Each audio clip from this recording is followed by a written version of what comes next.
Good evening.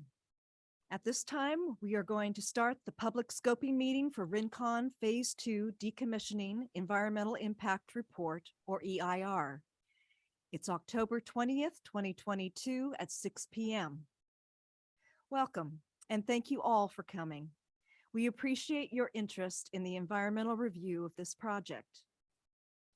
Before we begin, I would like to acknowledge that the project area is located on the traditional territory and homelands of the Chumash people. Since time immemorial, the Chumash have lived on this coast and fished these waters in a relationship of balance and sustainability. Through informed, intentional action, we demonstrate our respect for our ongoing trust relationship with the Chumash, who are essential stewardship partners of this state lands and resources. My name is Cynthia Herzog.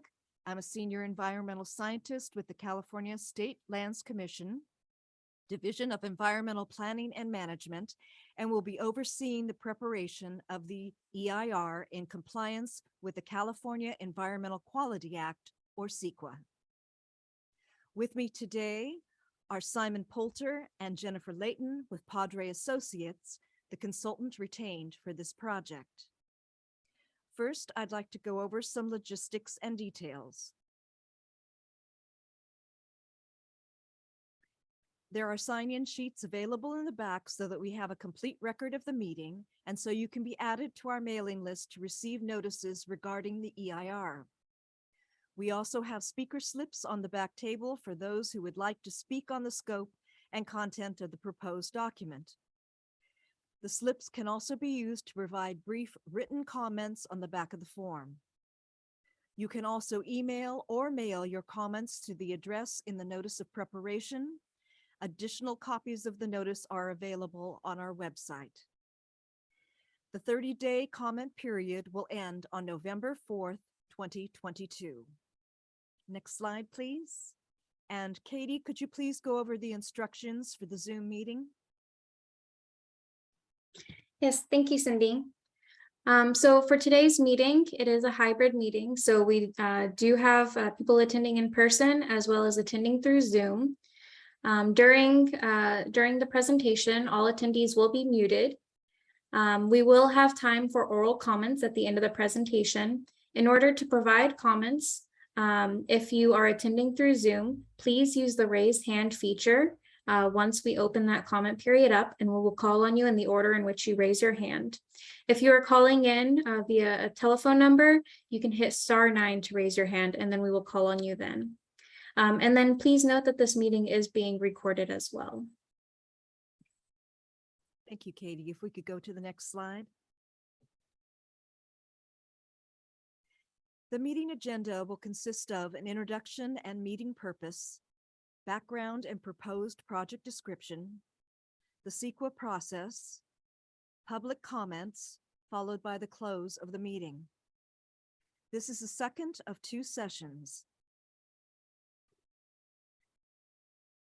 Next slide, please. The purpose of this meeting is to obtain agency, tribal, and public input and comment on the scope of the issues and analysis that the State Lands Commission should consider in the EIR. All oral comments presented today will be recorded in a transcript and joined with written comments to inform the Commission's analysis of the project. Next slide, please. Rincon Island is located approximately 3,000 feet offshore of Punta Gorda in Ventura County, approximately 7 miles northwest of the city of Ventura, and is located in approximately 55 feet of water. A causeway connects the island to the coast. On the landward end, the causeway is connected to an abutment that is surrounded by a protective rock revetment. The onshore facility consists of a 6-acre parcel owned by the state, located 1.3 miles to the east of Rincon Island, off of the Pacific Coast Highway. A state coastal conservancy parcel included in the decommissioning analysis is located just east of the causeway landing. Next slide, please. The three phases of Rincon planning and decommissioning are shown on the current slide. Phase 1 of the Rincon decommissioning included the plugging and abandonment of all oil and gas wells and removal of surface equipment at Rincon Island, the onshore facility, and the adjacent privately owned Coast Ranch parcel. Phase 1 activities were completed in June 2021. Phase 2 of the Rincon decommissioning effort, our current phase, includes preparation of the feasibility study, which is now complete, public outreach, and analysis under CEQA. Phase 3 will consist of securing funding and implementation of the project decommissioning plan selected by the Commission after the CEQA process is complete. Next slide, please. These photos show the current condition of Rincon Island and the wharf. As you can see, very few structures remain on the island. The island is currently under caretaker status, which includes daily monitoring. Next slide. Here are photos of the onshore facility and the pipeline connection valve box landward of the causeway, where the pipeline disconnection would take place. Next slide. Finally, this photo shows the Coastal Conservancy parcel, which is also included as part of the proposed project. Next slide, please.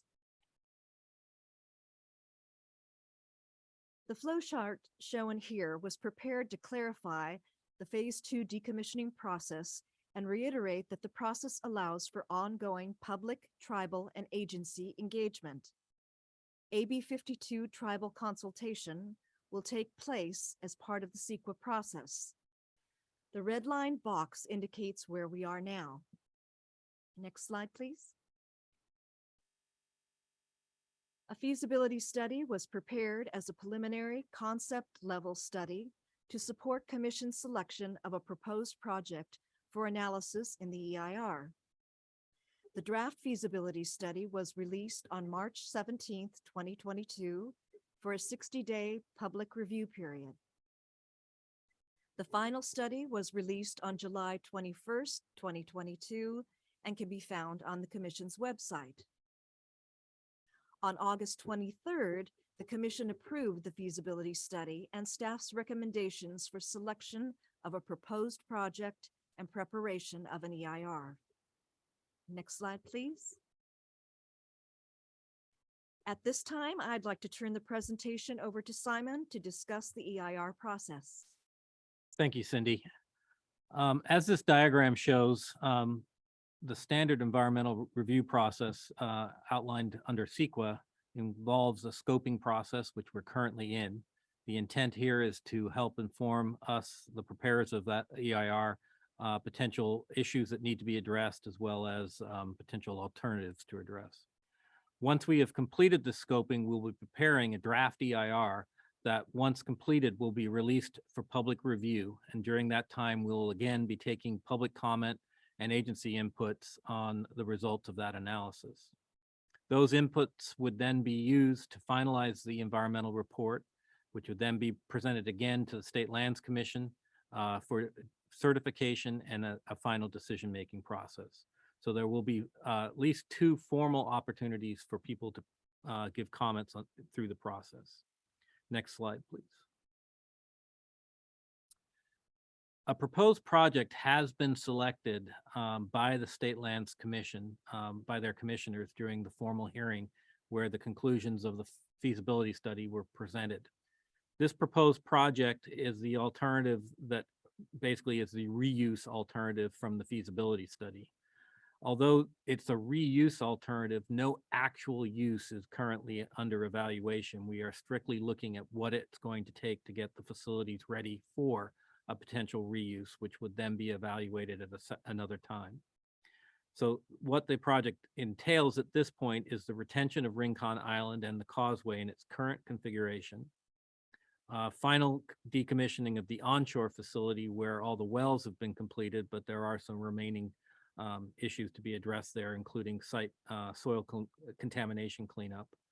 the decommissioning of the onshore pipeline connections below Highway 101, and then finally the additional improvements to the SCC parcel, which is located just to the south of the causeway itself.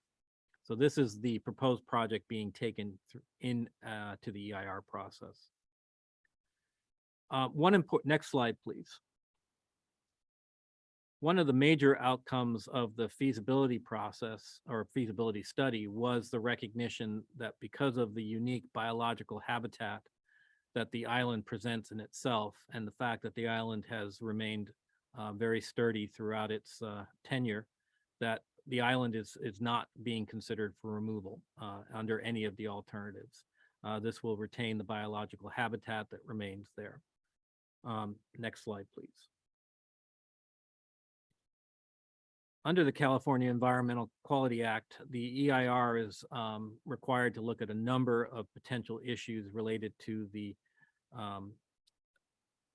biological, physical, and social cultural issues in the areas. And this slide outlines those key issue areas that we will be addressing in the EIR. And that includes other issues such as climate change, impacts to commercial fishing, and environmental justice. Next slide, please. As I noted earlier, we are looking for input on potential project alternatives, but at least through the screening that we have done as part of our process through the feasibility study and working with state lands, we've identified the 4 primary alternatives that we're taking into the EIR.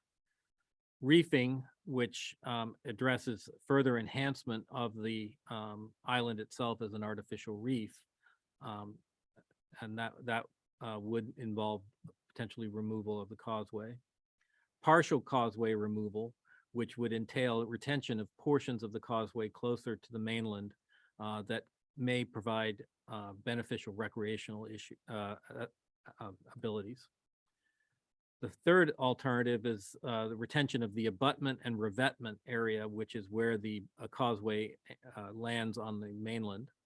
And then finally, as required by the CEQA guidelines, we will look at the no project alternative, which relates to the retention of the facilities with no changes at this time. Next slide, please. Alternative criteria have been laid out as part of the CEQA process.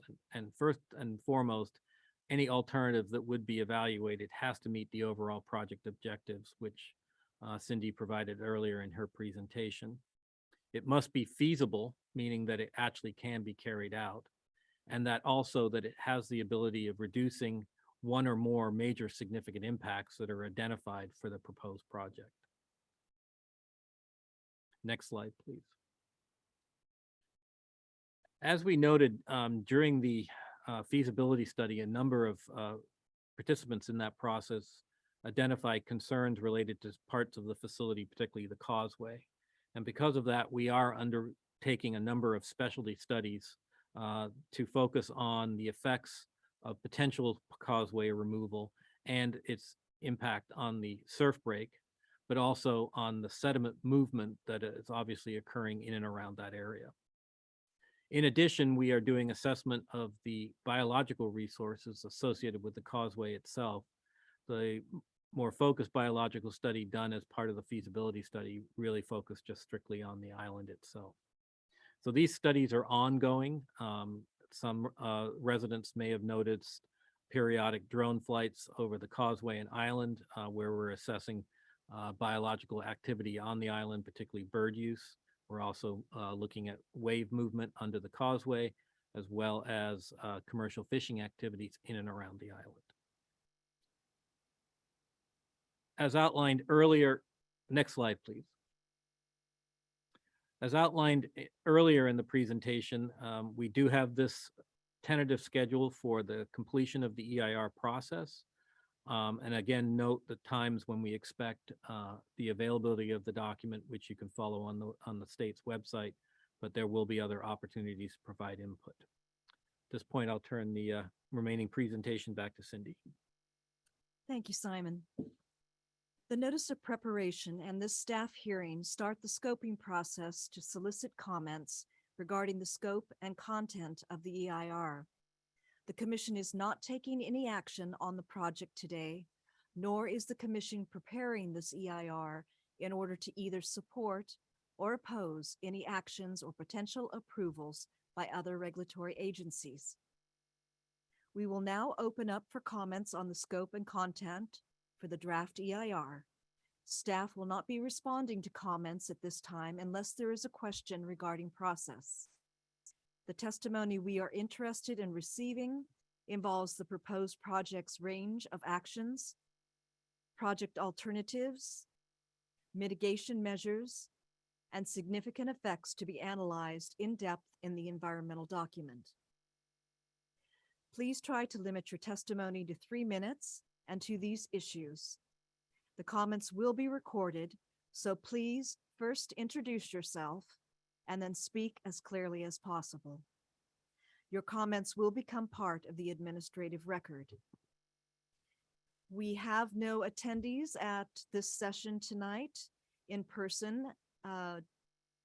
Katie, do we have any online Zoom attendees? Yes, we do. And we do have one hand raised. Okay. So our first commenter is Dave Colker. You should be able to unmute yourself now. I did that, and can you hear me?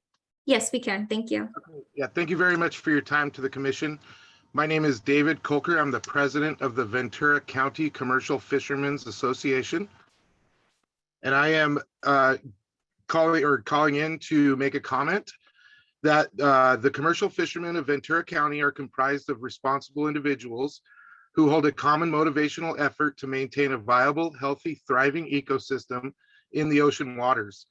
This ecosystem provides livelihoods for fishermen and an organic source of food proteins for communities interested in access to non-GMO or farm-raised fish, shellfish products. Furthermore, the commercial fishermen of Ventura County are interested in contributing to efforts to manipulate ecosystems into fruitfulness by means of kelp restoration efforts. These efforts give sport fishermen, recreational and commercial fishermen more living, thriving areas to utilize and lessen their carbon footprint while obtaining their objectives locally. It is our best interest to maintain Rincon Island as an open access area. There's another point of interest, and that is an increased closure areas. As increased enclosure areas are introduced into our fishing territory, there is an increase in pressure on the fishing areas that are open, and that becomes an issue. Essentially, you focus all the fishing pressure on smaller area. I thank you for your time and opportunity for me to speak and for me to speak on behalf of the stakeholders in this decommissioning process. And this is in regards to the closing of the fishing grounds in your project.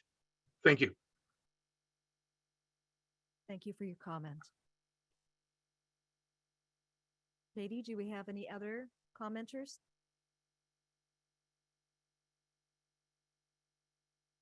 Currently, we do not have anyone else raising their hand to speak. So if you are calling in, please hit *9 to raise your hand, and we can we can help you unmute yourself. If you are attending virtually and you would like to provide a comment, please raise your hand now and we'll call on you.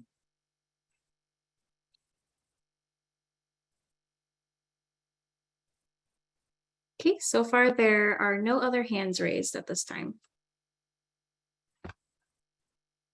Okay. Well, at this point in time, I think that we can close the comment period. Just a reminder that the written comments must be received by Monday, November 4th, 2022. Katie, could you go to the next slide, please? There we go. This slide details how to submit your comments to commission staff. The information is also provided in the notice of preparation, which again is on our website. And at this time, we can conclude the second of 2 sessions of the scoping meeting. Thank you for all who are attending virtually. Your input is very much appreciated. The meeting is now adjourned.